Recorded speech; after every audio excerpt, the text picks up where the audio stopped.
ఆశీర్వాద సమయం. నూరేళ్ల ఆశీర్వాదం కుటుంబంలో నిలిపే దేవుని సమయం. ఆశీర్వాద సమయం. పరిశుద్ధాత్మ అభిషేకం కృమ్మారించే తరుణం. ఆశీర్వాదానంద తరుణం.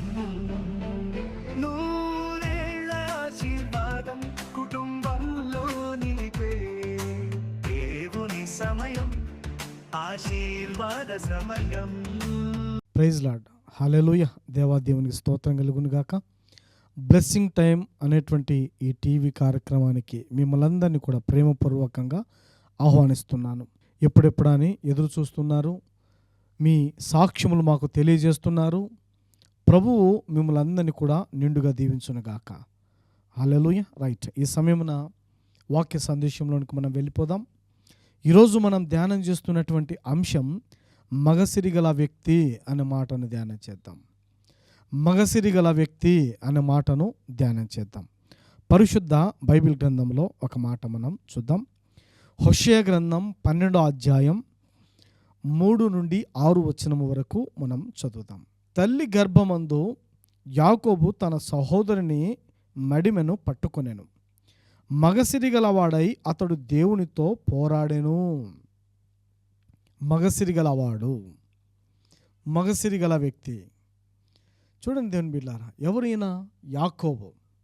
యాకోబు యాకోబు అంటే ఆయన మోసగాడు అని ఆయనకు అర్థమిస్తూ ఉంది. చాలామంది అలాగే అంటూ ఉంటారు. మరి దేవుడైతే ఆయనను అలాగ అనట్లేదు. ఆయన మగసిరి గలవాడు అంటున్నాడు. అంత మంచి పేరు, అంత శ్రేష్టమైన ఆశీర్వాదం ఎలా వచ్చిందంటారు? ఎందుకు వచ్చిందంటారు? మగసిరి గలవాడు. ఎంత శ్రేష్టమైనటువంటి వాక్కునిచ్చినాడు అక్కడ దేవుడు ఆయన కోసం. గమనించండి మరొక మాట అక్కడే 4వ వచనం. అతడు దూతతో పోరాడి జయమొందెను.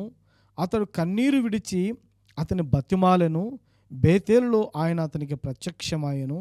అక్కడ ఆయన మనతో మాట్లాడాను. గమనించండి బిడ్డలారా, దేవదూతతో కూడా పోరాడాను, దేవునితో కూడా పోరాడాను. మగసిరి గలవాడు అని సెలవిస్తున్నాడు యాకోబు గురించి. ఎవరు మగసిరి గలవారు? ఎవరు మగసిరి గలవారు? ప్రార్థించేవాళ్ళు, ప్రార్థనలో కన్నీళ్లు గార్చేవాళ్ళు మగసిరి గలవారు. యాకోబును దేవుడు ఎంతగా ఆశీర్దిస్తున్నాడు చూడండి. మగసిరి గలవాడని పేరు పెట్టి పిలుస్తున్నాడంటే యాకోబు ప్రార్థన ఎంత శ్రేష్టమైనదో, యాకోబు యొక్క ప్రార్థన కన్నీళ్ళు ఎంత శ్రేష్టమైనవో దేవుడు అంగీకరించాడు. ఆయనని అంగీకరించాడు. మరొక మాట అక్కడే ఉంది. యెహోవా అని, సైన్యములకు అధిపతియగు యెహోవా అని ఆయనకు జ్ఞాపకార్థ నామము. కాబట్టి నీవు నీ దేవుని తట్టు తిరగవలెను. కనికరమును న్యాయమును అనుసరించుచు ఎడతెగక నీ దేవుని యందు నమ్మిక ఉంచాడు యాకోబు. దేవుని నమ్ముకున్నాడు. ప్రభువా నన్ను ఆశీర్వదించు, నా బ్రతుకు మార్చు, నాకున్న పేదరికం తొలగించు అని కూర్చున్నాడు. ఆ రాత్రి అంతా కూడా ప్రార్థనలో కూర్చున్నాడు ఆయన. ఆ రాత్రి అంతా దేవునితో పెనుగులాడినాడు. విడిచిపెట్టట్లేదు. నువ్వు నన్ను దీవించేంత వరకు నేను నిన్ను విడిచిపెట్టాను, నేను నిన్ను పోనీయను, నువ్వు నన్ను ఆశీర్వదించాల్సిందే అని కూర్చున్నాడు. ప్రేమైన బిడ్డలారా, గమనించండి, ఆశీర్వాదాలు ఎప్పుడు వస్తాయంటే పట్టుదల కలిగిన ప్రార్థన, విసుగకుండా ప్రార్థన చేస్తే ఆశీర్వాదాలు వస్తాయి. ఒక అంశం గురించి ప్రార్థిస్తున్నావు, అది నెరవేరలేదని చెప్పి ఆ అంశం కోసం ప్రార్థించటం మానేస్తే, ఆ అంశమును ఇక వదిలేస్తే, నువ్వు ఆ అంశం కోసం ఇక ప్రార్థించడం పూర్తిగా మర్చిపోతే దేవుడు ఎలా ఆశీర్వదిస్తాడు? పట్టుదల కలిగి ప్రార్థించు. యాకోబులో ఉన్న గొప్పతనం ఏంటంటే దేవుడు ఆశ్రయించేంత వరకు పెనుగులాడుతూనే ఉన్నాడు.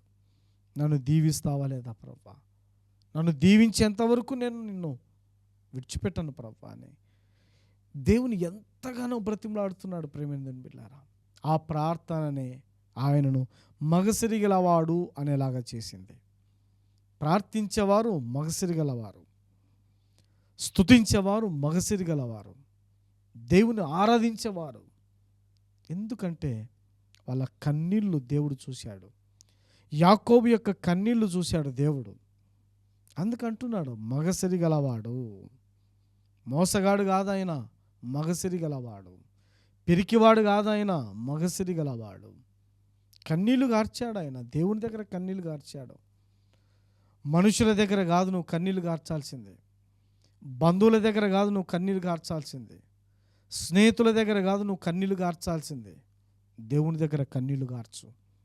నువ్వు బయటికి వెళ్ళినాక నిన్ను దేవుడు తల ఎత్తుకొని తిరిగేలాగా చేస్తాడు. వాళ్ళ దగ్గర ఏడిస్తే నీ పరువు ఇంకా పోతుంది. నీ గురించి ఇంకా 10 మందికి చెడ్డగా చెప్తారు వాళ్ళు. అదే దేవుని దగ్గర ఏడువు, కన్నీళ్లు గార్చు. నీ బ్రతుకు మారుతుంది కదా, ఆశీర్వదిస్తాడు కదా దేవుడు, సమృద్ధినిస్తాడు కదా దేవుడు.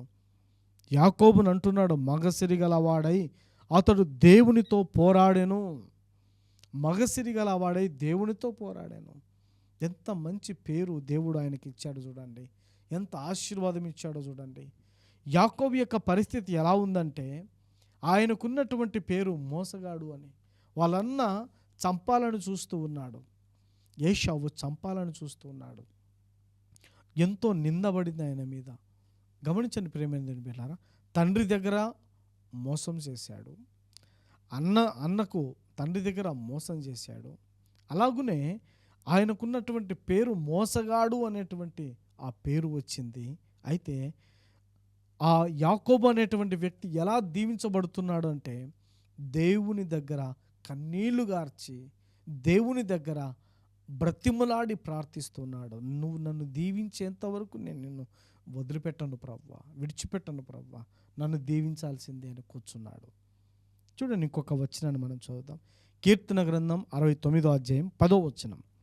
ఉపవాసం ఉండి నేను కన్నీరు విడవగా అది నాకు నిందాస్పదమాయెను.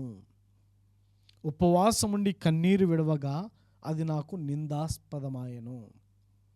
కన్నీరు కార్చినాడు యాకోబు, ఉపవాసం ఉన్నాడు, బ్రతిమలాడుకున్నాడు దేవుణ్ణి, మొరపెట్టాడు దేవునికి. ఆయన మీద ఉన్న నిందలన్నీ పోయాయి. మోసగాడు అనేటువంటి ఒక నింద, ఆ నిందంతా కూడా పోయి మగసిరిగలవాడు అని దేవుడు పిలుస్తున్నాడు.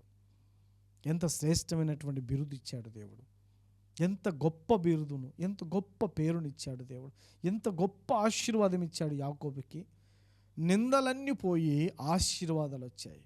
అవును ప్రేమైన బిడ్డలారా, కన్నీళ్లు గార్చండి దేవుని దగ్గర. వాళ్ళ దగ్గర వీళ్ళ దగ్గర మనుషుల దగ్గర కాదు కన్నీళ్లు గార్చాల్సింది. నీ గురించి ఇంకా చెడ్డగా చెప్తారు వాళ్ళు, చెడ్డగా ప్రచారం చేస్తారు నీ గురించి. గదిలోనికి వెళ్ళి తలుపులేసి మోకరించి దేవుని దగ్గర కార్చు కన్నీళ్ళు, నీ బ్రతుకు మారుతుంది. యాకోబు తన బ్రతుకును ఎలా మార్చుకున్నాడంటే కన్నీళ్ళ ప్రార్థన. మొరపెట్టినాడు దేవునికి, వదిలిపెట్టలేదు. నువ్వు నన్ను ఆశ్రదించేతేనే కానీ నేను నిన్ను వదిలిపెట్టను ప్రభువా, ప్రాణాలైనా వదిలేస్తానేమో కానీ నేను నిన్ను వదిలిపెట్టను ప్రభువా, నువ్వు నన్ను ఖచ్చితంగా దీవించాల్సిందే. ఇంకెప్పుడు మారుతుంది? ఇప్పుడు కాకపోతే నా బ్రతుకు. నేనులో నేను ఇదిగో జీతానికి పని చేశా, ఎండకు ఎండిన వానకు తడిచిన అయినా ప్రతిఫలం లేదు. నా జీవితంలో ఒక అవమానం, నా జీవితంలో ఆశీర్వాదము లేని ఒక చేదు జీవితం ఉంది. నన్ను దీవిస్తేనే నేను వదిలిపెడతాను అని కూర్చున్నాడు. అక్కడ ప్రార్థనలో కూర్చున్నాడు. నిలకడగా ప్రార్థనలు కూర్చోలేకున్నావు, ఎలా ఆశీర్వదించబడతావు? 2 నిమిషాలు 3 నిమిషాలు 5 నిమిషాలు ప్రార్థనలకి గొప్ప కార్యాలు జరుగుతాయా? కూర్చో, నిలకడగా ప్రార్థన చెయ్యి, కన్నీళ్లు గార్చు దేవుని దగ్గర, నీ బ్రతుకు మారుతుంది. ఆయన పాదాల దగ్గర కార్చు కన్నీళ్ళు, మనుషుల దగ్గర కార్చకుండా. కూర్చో, నిలకడగా కూర్చో ప్రార్థనలో. ఒక గంట సేపు కూర్చో, దేవుని స్తుతించి ప్రార్థించు. నీ సమస్యలన్నీ దేవునికి చెప్పుకో, నీ సమస్యలన్నీ దేవునికి విన్నవించు, కన్నీళ్లు గార్చు దేవుని దగ్గర. యాకోబును ఎట్లా దీవించినాడో నిన్ను అట్లా దీవిస్తాడు దేవుడు. మగసిరిగలవాడు అన్నాడు యాకోబును, మగసిరిగలవాడు అంటున్నాడు దేవుడు. ప్రేమ దేని బిడ్డలారా, మోసగాడు కాదు, మగసిరిగలవాడు. కీర్తన గ్రంథం 69వ అధ్యాయం మరొక మాట చదువుదాం, 19, 20 వచనం చదువుదాం. కీర్తన గ్రంథం 69, 19, 20 వచనాలు. నిందయు సిగ్గును అవమానమును నాకు కలిగినని నీకు తెలిసి ఉన్నది. నా విరోధులందరూ నీకు కనబడుచున్నను. నిందకు నా హృదయము బద్దలాయను. నేను బహుగా కృషించి ఉన్నాను. కరుణించు వారి కొరకు కనిపెట్టుకొంటిని గాని ఎవరునూ లేకపోయిరి. ఓదార్చు వాని కొరకు కనిపెట్టుకొంటిని గాని ఎవరునూ కానరారైరి. ఎవ్వరూ లేరు సహాయం చేసేవాళ్ళు, ఎవ్వరూ లేరు చేరదీసేవాళ్ళు, ఎవ్వరూ లేరు కనికరం చూపించేవాళ్ళు. నింద, సిగ్గు, అవమానం నాకు కలిగాయి. నింద, సిగ్గు, అవమానం నాకు కలిగాయి. నిందలు వేశారు, అవమానించారు. ఎప్పుడు కూడా తలదించుకునే పరిస్థితి వచ్చింది. సిగ్గుపడుతూ నడవాల్సిన పరిస్థితి వచ్చింది. ఎందుకు నాకు ఈ బ్రతుకు అనుకుంటున్నావా? ఎప్పుడు మారుతుంది నా బ్రతుకు అనుకుంటున్నావా? ఎప్పుడు నా జీవితం మారుతుంది ప్రభు అని అనుకుంటున్నావా? కూర్చో ప్రేమైన దేని బిడ్డ, ప్రార్థనలో కూర్చో. ప్రార్థించడానికి సమయం లేదు, బ్రతికెట్లా మారుతుంది? వాక్యం చదవడానికి కూడా నీకు సమయం లేదు, ఎట్లా మారుతుంది నీ బ్రతుకు? అన్నీ వదిలేసి కూర్చో ప్రార్థనలో. యాకోబు తన భార్యలని, పిల్లల్ని, సమస్తాన్ని వదిలేసేసి ఆ రాత్రి ఒంటరిగా ఒక్కడు మిగిలిపోయాను అనేది వాక్యంలో. ఒంటరిగా ఒక్కడు మిగిలిపోయాడు. ఒంటరిగా కూర్చున్నాడు ప్రార్థనలో. పనులన్నీ పక్కన పెట్టి, అందరినీ వదిలి పక్కన పెట్టేసాయి. దీవించబడాలని నీకు ఆశ ఉంటే, నువ్వు చేసే పనిలో విజయం సాధించాలని నీకు ఆశ ఉంటే, నువ్వు బాగుపడాలని ఆశ ఉంటే కూర్చో ప్రార్థనలో. ప్రార్థనలో కూర్చో, నిలకడగా కూర్చో, కన్నీళ్లు గార్చు దేవుని దగ్గర. నీ జీవితంలో నీ మీద ఉన్న నిందలు, ఎన్ని నిందలన్నా ఉండని. మోసగాడు అన్నారు యాకోబును, మోసం చేశాడు అన్నారు యాకోబుని. ఎన్ని నిందలన్నా ఉండని నీ మీద, ఎంత అవమానమన్నా ఉండని నీకు, సిగ్గుపడే క్షణాలు, సిగ్గుపడేటువంటి ఎన్ని సమస్యలన్నా నీకు రానిలేండి. భయపడకండి, ప్రార్థనలో నిలకడగా కూర్చో. మగసిరిగలవాడు అని యాకోబుని పిలిచినట్టుగా నీవు కూడా మగసిరిగలవాడిగా గెలుస్తావు, జయిస్తావు, ఆశీర్వదించబడతావు, అద్భుతాలు చూస్తావు నీ కళ్ళారా నువ్వు. హల్లెలూయా. యాకోబును దేవుడు మగసిరిగలవాడు అని పిలుస్తున్నాడు. యాకోబును దేవుడు మగసిరిగలవాడు అని పిలుస్తున్నాడు. ఎట్లా వచ్చింది ఆ పేరు? ఎలా అంత దీవించబడ్డాడు? అన్నీ వదిలేసి ప్రార్థన కూర్చున్నాడు. నేను దీవించబడాలా, నేను ఆశీర్వదించబడాలా, నువ్వు నన్ను దీవించేంత వరకు నేను నిన్ను వదిలిపెట్టను ప్రవ్వా, విడిచిపెట్టను ప్రవ్వా, నన్ను దీవించాల్సిందే అని నిలకడగా కూర్చున్నాడు ప్రార్థనలో. పనులన్నీ పక్కన పెట్టాడు, తన కుటుంబ సభ్యులందరినీ కూడా పక్కన పెట్టేసేసి ప్రార్థనలో కూర్చున్నాడు. అందుకే ఆయన మగసిరిగలవాడయ్యాడు. కన్నీళ్లు గార్చినాడు, దేవుని దగ్గర మొర్ర పెట్టినాడు. అందుకే ఆయన మగసిరిగలవాడయ్యాడు. ప్రార్థించడానికి నీకు ఓపిక లేదు, ప్రార్థించడానికి నీకు సమయం లేదు. మనుషుల దగ్గర కన్నీళ్లు గారుస్తున్నావు, వాళ్ళు ఏదో ఆదరిస్తారని, సహాయం చేస్తారని. నా వాళ్ళని నమ్ముతున్నావు, నీ గురించి ఇంకా చెడ్డగా ప్రచారం చేస్తున్నారు. మోసపోతున్నావు. దేవుని దగ్గర కన్నీళ్లు గార్చు, మనుషుల దగ్గర వద్దు. తలుపులేసి కన్నీళ్లు గార్చి ప్రార్థించు, నిలకడగా కూర్చో. నీ బ్రతుకును మార్చబోతున్నాడు దేవుడు, నీ కుటుంబాన్ని ఆశీర్వదించబోతున్నాడు దేవుడు. నిందయు, సిగ్గును, అవమానమును నాకు కలిగినని నీకు తెలిసి ఉన్నది. చూడండి బిడ్డ, నీ కుటుంబం మీద ఉన్న నిందలు, నీ కుటుంబం మీద ఉన్న అవమానాలు, ఏ విషయంలో మీరు సిగ్గుపడేంతగా సమస్యలు వచ్చాయి, అవన్నీ దేవుడు తొలగించి తల ఎత్తుకొని తిరిగేలాగా మార్చబోతున్నాడు. తల ఎత్తుకొని తిరిగేలాగా ఆశీర్వదించబోతున్నాడు నీ కుటుంబాన్ని. అందుకే ప్రభు అంటున్నాడు ఈ రోజున, యాకోబు మగసిరిగలవాడు. యాకోబు మోసగాడు కాదు, యాకోబు మగసిరిగలవాడు. ప్రార్థించాడు, గెలిచాడు ఆయన. ఫస్ట్ ప్రార్థనలో గెలువు, నువ్వు అన్ని విషయాల్లో గెలుస్తావు. ప్రార్థనలో ఓడిపోతే అన్ని పనుల్లో ఓడిపోతావు. అందుకే నిలకడగలిగిన ప్రార్థన జీవితం కావాలి నీకు. ప్రార్థనను సరిచేసుకో, కన్నీళ్లు గార్చు దేవుని పాదాల దగ్గర, మారుతుంది నీ బ్రతుకు. మరొక మాట చూద్దాం పరిశుద్ధ బైబిల్ గ్రంథంలో, సంఖ్యాకాండం 23వ అధ్యాయం 21వ వచనం. ఆయన యాకోబులో ఏ దోషమును కనుగొనలేదు, ఇశ్రాయేలీలో ఏ వంకరతనమును చూడలేదు. అతని దేవుడైన యెహోవా అతనికి తోడై ఉన్నాడు. ఎంత గొప్ప అద్భుత కార్యం! యాకోబులో ఏ దోషము కనుగొనలేదంట. ఏ దోషము లేదు యాకోబులో, ఏ మోసము లేదు. ప్రభు క్లియర్ కట్గా చెప్తా ఉన్నాడు. యాకోబులో ఏ దోషము లేదు, అలాగే ఏ వంకరతనము లేదు, ఏ మోసము లేదు ఆయనలో. దేవుడు ఆయనకు తోడుగా ఉన్నాడు, ఆయన వర్ధిల్లుతున్నాడు.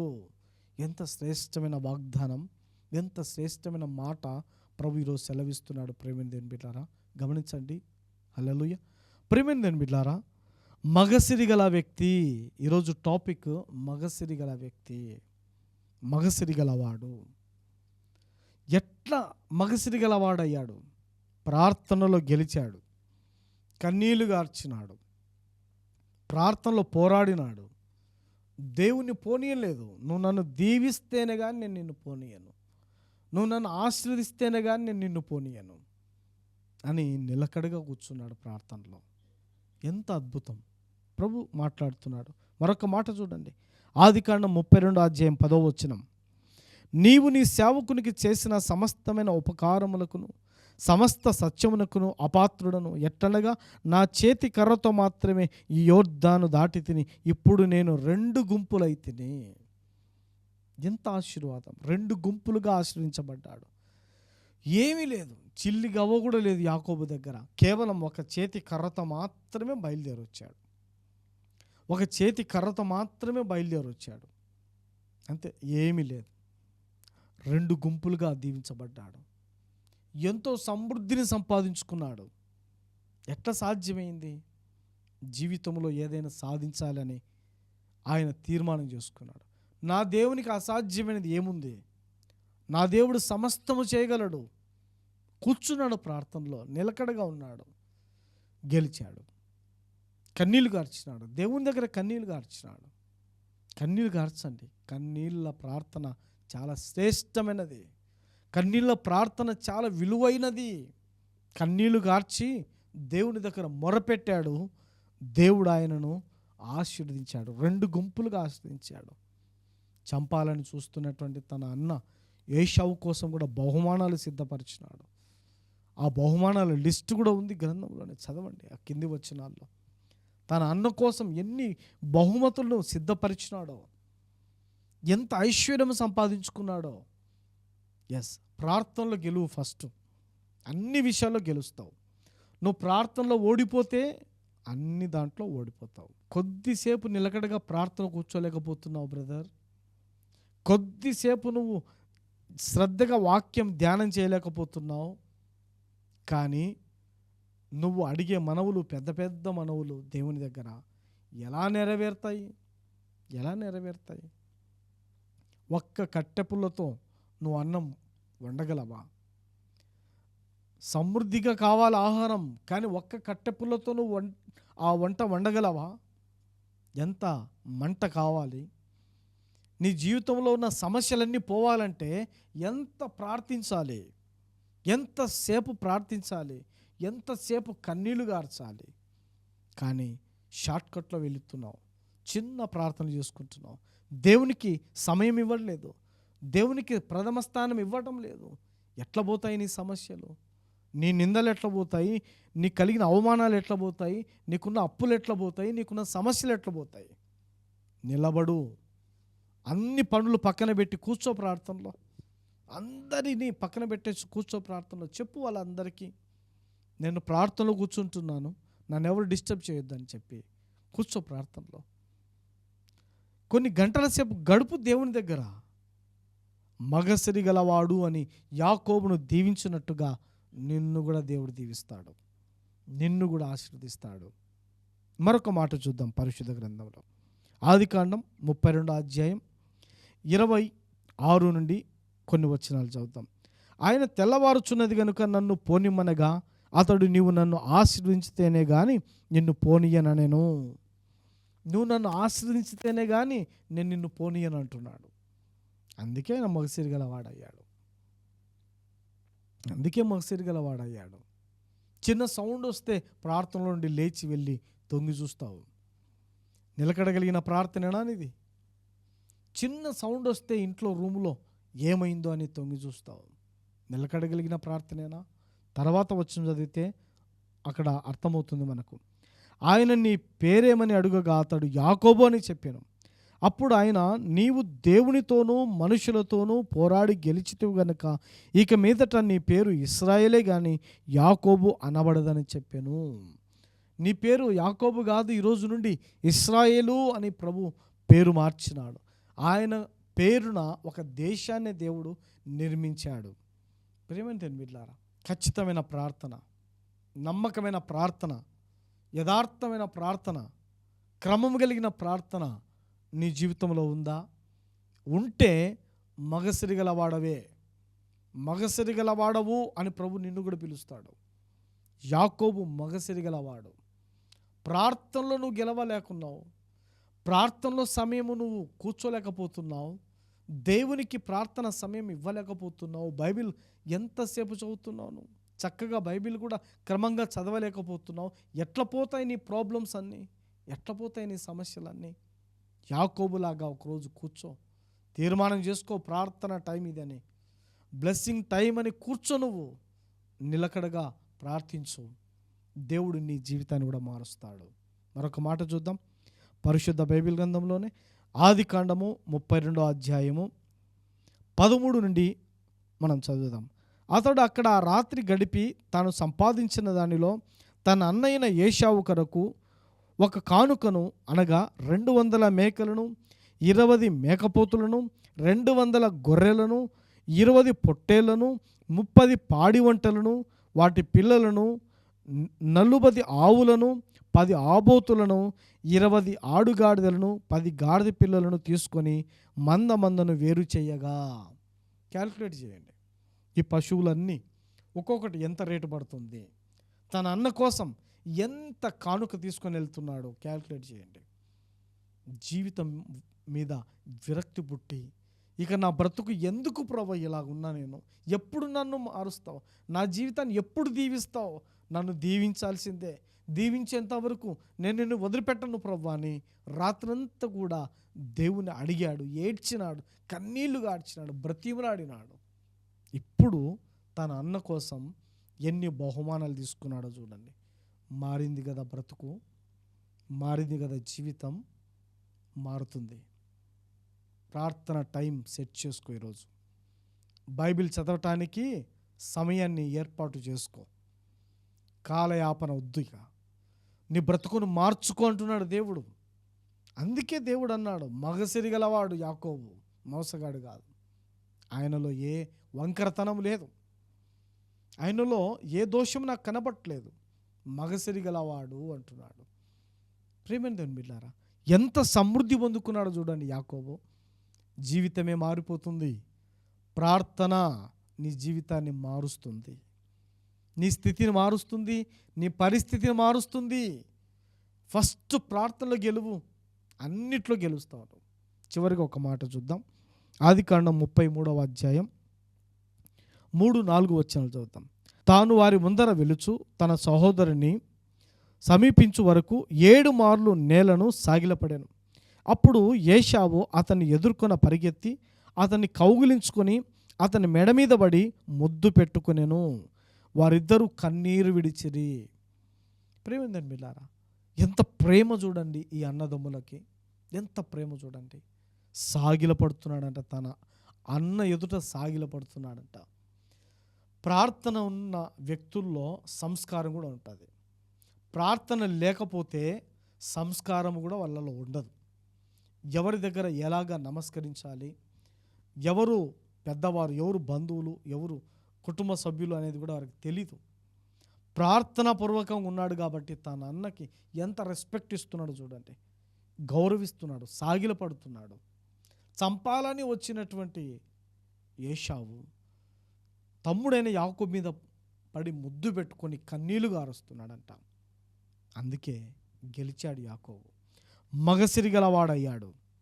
ఈరోజు ప్రభు సెలవిస్తున్నాడు, ప్రార్థనలో ఓడిపోతే అన్నిట్లో ఓడిపోతావు, జాగ్రత్త.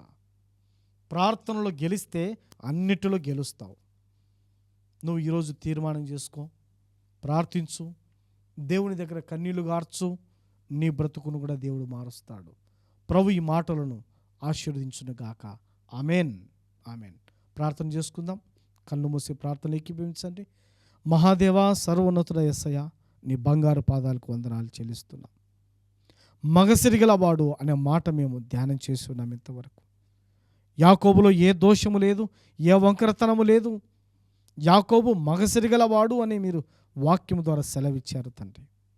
ప్రార్థనలో గెలిస్తే అన్నిటిలో గెలుస్తావు బిడ్డ అని సెలవిచ్చావు తండ్రి. నాయనా, ఈ వాక్యం ఎంతమంది అయితే వీక్షిస్తున్నారో నీ బిడ్డల కుటుంబాలు మార్చు నాయనా. యాకోబులాగా ఒంటరి బ్రతుకు, ఏమీ లేని బ్రతుకు, చేతిలో కర్ర మాత్రమే తీసుకొని బయలుదేరిన జీవితంలాగా ఏమీ సహాయము లేని నిరుత్సాహ స్థితిలో ఉన్నారేమో. ప్రార్థనలో గెలిచే భాగ్యం దయచే తండ్రి. ఈ మాటలు వారి హృదయాల్లో నతని స్థిరపరచు నా తండ్రి. ప్రార్థనలో గెలిచి అన్నిటిలో కూడా వారు గెలిచి నా ప్రభువా నిన్ను మహిమపరిచేవారిగా మార్చునైనా. ఆరోగ్యమును, ఆర్థిక సమృద్ధిని, ఆశీర్వాదాలు వారి కుటుంబంలో దయచేయమని, వారి ప్రయత్నములన్నిటిలో వారికి విజయము దయచేయమని నజరేయుడైన యేసుక్రీస్తు నామమున అడిగి వేడుకొనుచున్నాము తండ్రి. Amen, amen. ప్రియమైన దేవుని బిడ్డలారా, ఈ కార్యక్రమాన్ని వీక్షిస్తున్న మీ అందరికీ మరొకసారి వందనాలు తెలియజేస్తున్నాను. ఈ టీవీ కార్యక్రమాల ద్వారా మీరు ఆశీర్వదించబడినట్లయితే కింద కనబడుతున్న నెంబర్కి ఫోన్ చేసి మీ సాక్ష్యములు తెలియచేయండి. ఈ కార్యక్రమాలు ఇంకా అభివృద్ధి చెందాలి అని మీకు ప్రేరేపణ కలిగితే, ఇంకా ఈ కార్యక్రమాలు అనేక మందికి చేరాలని ఆశ కలిగి ఉంటే మీరు మీ కుటుంబం తరపున ఒక ఎపిసోడ్ స్పాన్సర్ చేయండి. క్రింద కనబడుతున్న నెంబర్ కాల్ చేసి నాతో మాట్లాడవచ్చు. ఇంకా ఈ కార్యక్రమాలు అభివృద్ధి అవ్వడానికి మీ వంతు సహాయ సహకారాలు అందించండి, ప్రార్థించండి. అందరికీ ప్రత్యేకమైన వందనాలు. మళ్ళీ వచ్చే వారం మరొక అంశంతో మీ ముందు నేను నిలబడతాను. అందరం కలుద్దాం, దేవుని స్తుతిద్దాం. Thank you. God bless you.